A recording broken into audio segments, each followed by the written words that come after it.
Attention, attention, ils sont là, ils approchent. Ils sont là, ils approchent. Cette fois, ils ne nous retrouveront pas les mains tendues, on aura fermé nos poings, puisqu'aucun de leurs pagnes ne saura couvrir leurs incompétences.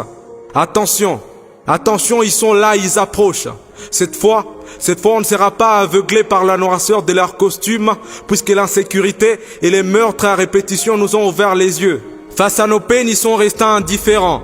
On leur a donné la voix, mais face à nos cris, ils se sont tus. Leurs enfants à l'abri dans l'arche internationale, c'est sur nos toits que les déluges s'abattent. Nous vivons dans des conditions d'insalubrité déplorables, malgré diverses promesses attendues sur une ville propre. Bobeto, disent-ils. Kumbuka, la politique sanitaire est toujours déplorable.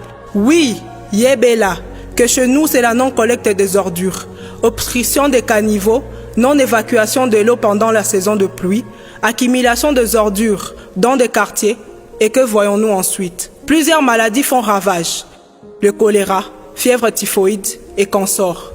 Avons-nous perdu notre droit fondamental à la santé?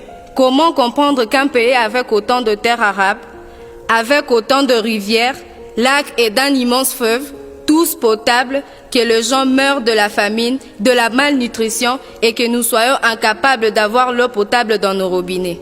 Pourtant, nous vivons tout près du lac ou d'une rivière. Comment comprendre qu'avec notre potentiel hydraulique que nous vivons dans le noir et que c'est simplement en géographie et non sur terrain que l'on apprend que le barrage d'Inga pourrait alimenter toute l'Afrique et la moitié de l'Occident. Kumbuka, que c'est dans le noir que les voleurs rôdent et que nous sommes victimes de toute forme de tracasserie et d'insécurité dans nos quartiers. Kulala na kulamuke shakwa neema, l'insécurité est devenue une chose normale. Chaque jour, des gens perdent la vie.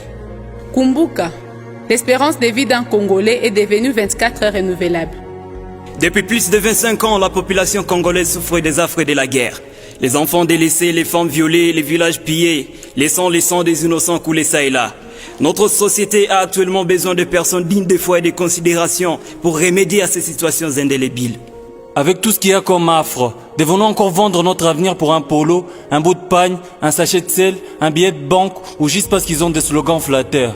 Arrêtons de dire Nyuakwetu, Anapanaka, Anapitaka. Ton vote, c'est notre avenir. Il est temps que tu comprennes que ton vote mérite redevabilité, reconnaissance ultime de tes priorités et droit en tant que souverain ultime. Il est grand temps que tu comprennes à combien ta voix que tu poses dans l'urne est une pierre à la construction de l'édifice du Grand Congo. Alors, Congolais et Congolaises, Kumbuka, Yebela, rappelle-toi que ton vote est un début, un choix de changement pour un Congo prospère et glorieux. Kumbuka, oui, rappelle-toi de l'insalubrité qui cause de maladies. Rappelle-toi de l'inflation du taux d'échange, de la montée des denrées alimentaires. N'oublie pas toutes ces vies perdues dans la guerre. N'oublie pas cette insécurité qui s'installe tranquillement. Wakati imeenea, que ton vote soit une source de changement, parce que nous méritons des élections intègres.